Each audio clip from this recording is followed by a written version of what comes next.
ನನ್ನ ಹೆಸರು ವಿದ್ಯಾ ಅಂತ. ಸೊ ಶಿಬಿರ ಬಂದಿದ್ದ ಉದ್ದೇಶ ಆ್ಯಕ್ಚುಲಿ ನನ್ನ ಹಸ್ಬೆಂಡ್ಗೆ ನನ್ನ ಎಮೋಷ್ನಲ್ ಇಶ್ಯೂಸ್ ಅರ್ಥ ಆಗಲಿ ಅಂತ. ಬಿಕಾಸ್ ನಾನು ಐ ಮೀನ್ ಟು ಆಧ್ಯಾತ್ಮಿಕ ಇದೆಲ್ಲ ಇದ್ದೀನಿ, ಬಟ್ ಇದ್ರೂ ದೇರ್ ವಾಸ್ ಲ್ಯಾಕ್ ಸರೌಂಡಿಂಗ್ಸ್ ಜನನೂ ಅಂದರೆ ಹೀಲ್ ಆಗಬೇಕು. ಸೊ ಫ್ಯಾಮಿಲಿಯಲ್ಲಿ ಶಾಂತಿ, ನೆಮ್ಮದಿ, ಆನಂದ ಬೇಕು ಅಂತ ಉದ್ದೇಶ ಫೋರ್ಸ್ ಮಾಡಿ ಹಿ ವಾಸ್ ಸರ್ಚಿಂಗ್. ಬಟ್ ಗುರುಗಳು ಈ ಥರ ಹೇಗೆ ಸಿಕ್ಕಿದ್ರು ಅಂತ ನನಗೆ ತುಂಬಾ ಒಂಥರ ಗ್ರೇಸ್, ಡಿವೈನ್ ಗ್ರೇಸೇ ಅಂತ ಅನಿಸುತ್ತೆ. ಸೊ ಇಲ್ಲಿ ಬರೋವರೆಗೂ ಏನು ಅಂತ ಕ್ಲಾರಿಟಿ ಇರಲಿಲ್ಲ.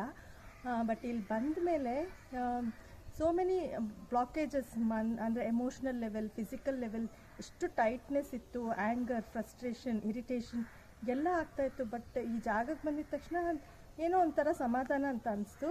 ಬಟ್ ದ ಮೂಮೆಂಟ್ ಅವ್ರ ಗುರುಗಳು ಸ್ಟಾರ್ಟ್ ಮಾಡಿದ್ಮೇಲೆ ಏನೋ ಒಂದು ಎಕ್ಸ್ಪೀರಿಯನ್ಸ್, ಫೀಲಿಂಗ್ ಅದು ಬಾಯಲ್ಲಿ ಅಂದರೆ ಹೇಳಲಿಕ್ಕೆ ಬರ್ತಾ ಇಲ್ಲ. ಬಟ್ ಡೆಫಿನೆಟ್ಲಿ ಯಾರು ಬಂದರೂ they can feel and experience ಅಂತ ನಾನು ಹೇಳ್ಬೋದು. ಮೈಂಡ್ ಅಂದರೆ ಈಗ ಷಡ್ವರ್ಗಗಳು ಅಂತ ಹೇಳ್ಬೋದು. ಆ್ಯಂಗರ್, ಫ್ರಸ್ಟ್ರೇಷನ್, ಇರಿಟೇಷನ್ ತುಂಬ ಇತ್ತು ನನ್ನಲ್ಲಿ, ಅಂದರೆ ಬಾಡಿ ಬರ್ನಿಂಗ್ ಫೀಲಿಂಗು ಇತ್ತು. ಬಟ್ ಒನ್ಸ್ ಸೆಷನ್ಸ್ ಸ್ಟಾರ್ಟ್ ಆದಮೇಲೆ, ಆಮೇಲೆ ಮೆಡಿಟೇಷನ್ಸ್ ಎಲ್ಲ ಮಾಡಿಸಿದ ಮೇಲೆ ಆ್ಯಂಗರ್, ಫ್ರಸ್ಟ್ರೇಷನ್ ನಿಜವಾಗ್ಲೂ ಫುಲ್ ಬಾಡಿ ರಿಲ್ಯಾಕ್ಸ್, ತುಂಬ ಪ್ರಶಾಂತ ಅಂತ ಅನಿಸ್ತಾ ಇದೆ.